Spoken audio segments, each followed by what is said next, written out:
अपने जीवन में जो भी आए उसे स्वीकार करो, स्वीकार करो। दुख हर मनुष्य के जीवन में है, ऐसा कोई प्राणी नहीं जिसके जीवन में दुख नहीं। पर दुख या प्रतिकूल स्थितियां हमें दुखी नहीं बनाती। हमारा मन तब दुखी होता है जब हम उनको हजम नहीं कर पाते, उन्हें पचा नहीं पाते। अभी आप लोग यहां बड़े इत्मीनान से बैठे हैं, बैठे हैं। नीचे जाजम में क्या डनलप का गद्दा लगा है? क्या लगा है? क्या सामान सा फर्श है, आप उसमें इतने इत्मीनान से बैठे, आनंद से बैठे बैठे।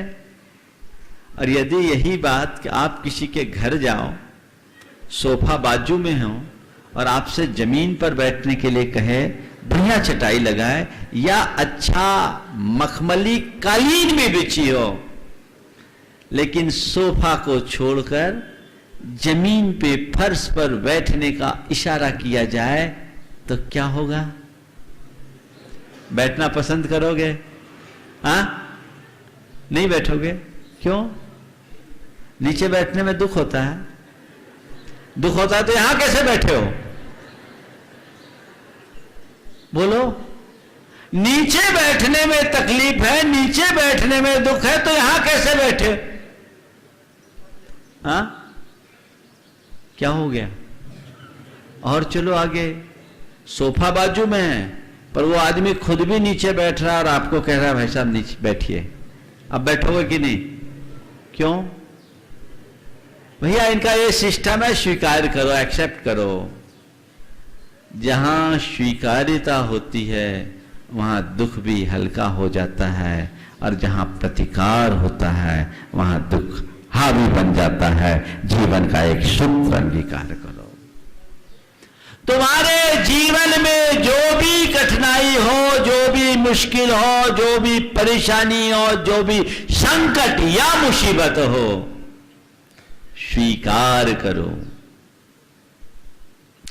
हर चीज के विषय में एक ही चीज समझो, इसे हमें एक्सेप्ट करना है, क्योंकि हम इसका प्रतिकार करके कभी सॉल्यूशन नहीं पाएंगे। प्रतिकार करके सॉल्यूशन नहीं है, स्वीकार करने में सॉल्यूशन है। जो आए सहज भाव से एक्सेप्ट करो, स्वीकार करो। ठीक है, चलता है। नुकसान हुआ, स्वीकार। फायदा हुआ, स्वीकार। अनुकूल हुआ, स्वीकार।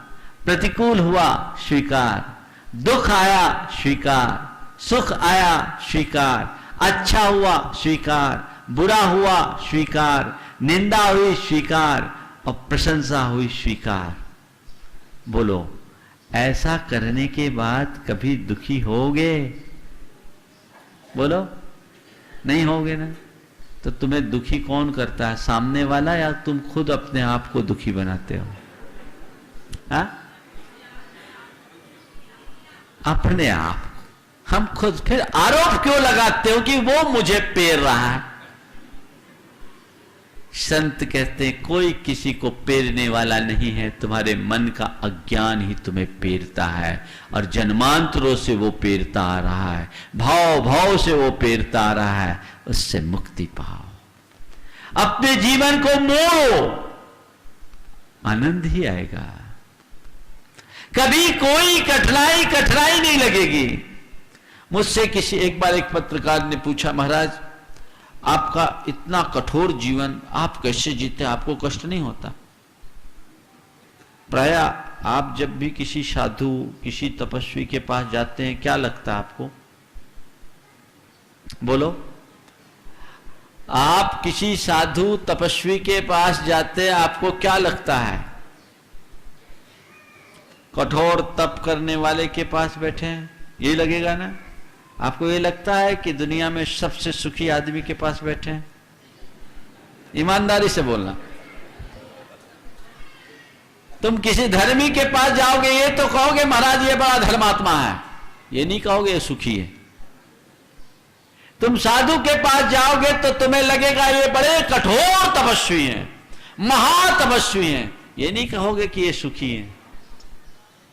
तुमने देखा उनके जीवन में झांक कर, वे सुखी हैं या दुखी? गहराई में जाओगे तब तुम्हें उसका एहसास होगा कि यथार्थतः वे क्या हैं। उसका अनुभव करो, उसका आनंद लो। मुझसे पूछा, महाराज आपका जीवन बड़ा कठोर है, आपको कष्ट नहीं होता? संयोग तो उसी दिन केसलोच किया था। बोला महाराज आपने केसलोच किया, आपको कष्ट नहीं हुआ? हमने कहा तुमने मुझे रोते देखा क्या? हम बोले केसलोच करने में कष्ट होता है? बोले हमने कहा होता है। बोले किसको? बोले देखने वाले। होता है? बोले अच्छा। बोले देखने वाले को, करने वाले को नहीं। मुझसे जब पूछा कि महाराज आपने ये कठोर जीवनचर्या अपनाया, आपको कष्ट नहीं होता? मैंने सीधा सा उत्तर दिया, जब तक मैंने इस मार्ग को स्वीकारा नहीं था मुझे ये मार्ग बड़ा कठिन दिखता था।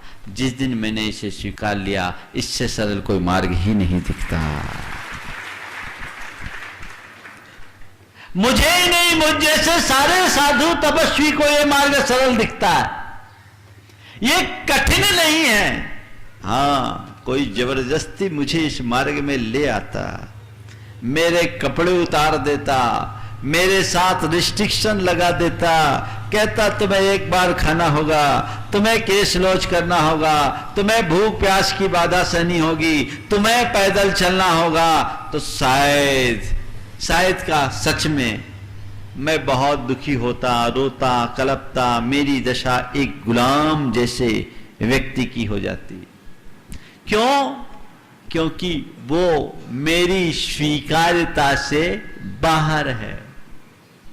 स्वीकार्यता से बाहर है, इसलिए मैं उसे स्वीकार नहीं कर पाता, वो मेरे लिए पीड़ादायी बन जाता।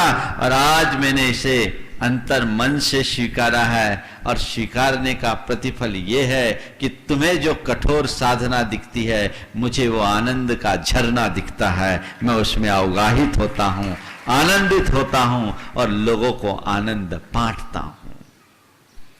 फार्मूला सामने आया। क्या है? क्या करोगे? स्वीकार करोगे, बस स्वीकार करो। नंबर 1 पहला अपने जीवन का मंत्र, जो भी मेरे जीवन में घटित हो उसे मैं स्वीकार